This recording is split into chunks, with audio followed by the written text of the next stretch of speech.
If you should decide to seek My band's been together now for 15 years, and all of the arranging that we do collaboratively. We choose a song that interests us, and then one person comes up with an idea, sort of germ, and then we all play with that idea, sometimes for years, quite literally, and other times we come up with an idea in a few minutes. We have an arrangement that we're happy with.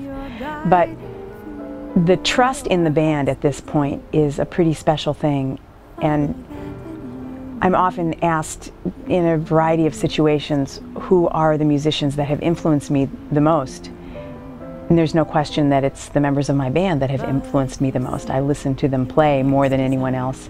I listen to their other projects, and the trust and inspiration that we have when we work together is a real gift. That's the risk your dreams require. I wasn't the kind of singer that would sing two notes and, blow people's minds. A lot of my heroes are singers like that. Aretha is like that. All she has to do is just get up and sing, and who really cares what else is going on? But for me, I needed something to inspire me and to create something. And one of the things that I often tell students that I work with is that there are two kinds of singers that I really admire. One are the kind that can take nothing and make something amazing out of it, and Aretha's like that. But then there are other singers that can take something really complicated and try to master it. And because of the sort of inspiration of my band, they pushed me in a lot of directions that were not my idea, and actually I even fought at times. But it caused me to grow as a musician in a way that I never could have pictured, and that was very different than any other singer. So now, really, when I'm on stage, I'm striving to become as one as possible with the band sound. It's not about me or my sound, it's about the band sound. And I think the whole band has gotten to the point where that's our aesthetic, that we have in our mind and in our heart what we're going for, and we want to serve that concept. That's kind of different, fairly radically, from how most singers, I think.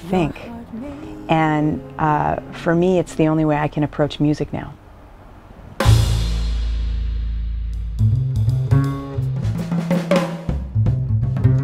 One of the things about arranging in this band, and actually even the functioning of this band, is that you've got 5 individual voices, and you've got 5 people that have taken part in a gajillion projects.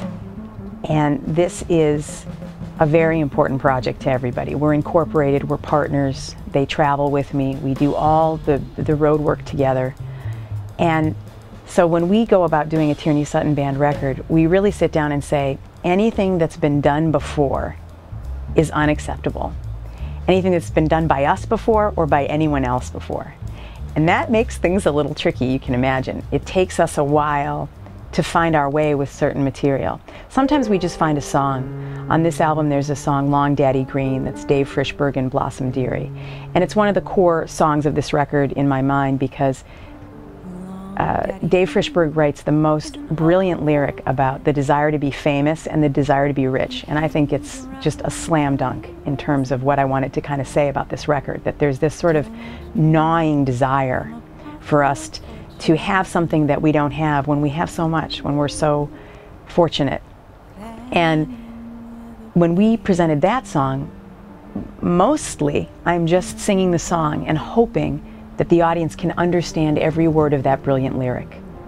At the same time, it's a pretty long form, and we had to figure out a way to make it exciting and interesting, to integrate the band into that and still serve the lyrics. So it really depends what music we're serving. And what happened with that one is Christian came up with a very scary sounding little piece of improvisation in 7/4, and the entire band goes into a bashing session, a gradual bashing session in the middle of the song. I'm having nothing to do with it, and it's just kind of a statement about the emotional impact of those lyrics that I've just been singing and that I will sing after their little interlude. So I don't even know how we come up with it. Sometimes we'll just say, we need something here that makes us feel this way. and then one of them improvises something, or I improvise something, and then we go. But it's something to do that with musicians of that caliber. If you say to Christian Jacob, you know, we need a little interlude here, he comes up with the most brilliant thing in 7/4. And then we've got a drummer and 2 bass players that can play their butts off in 7/4. So it's, you know, there are very few limitations on the table.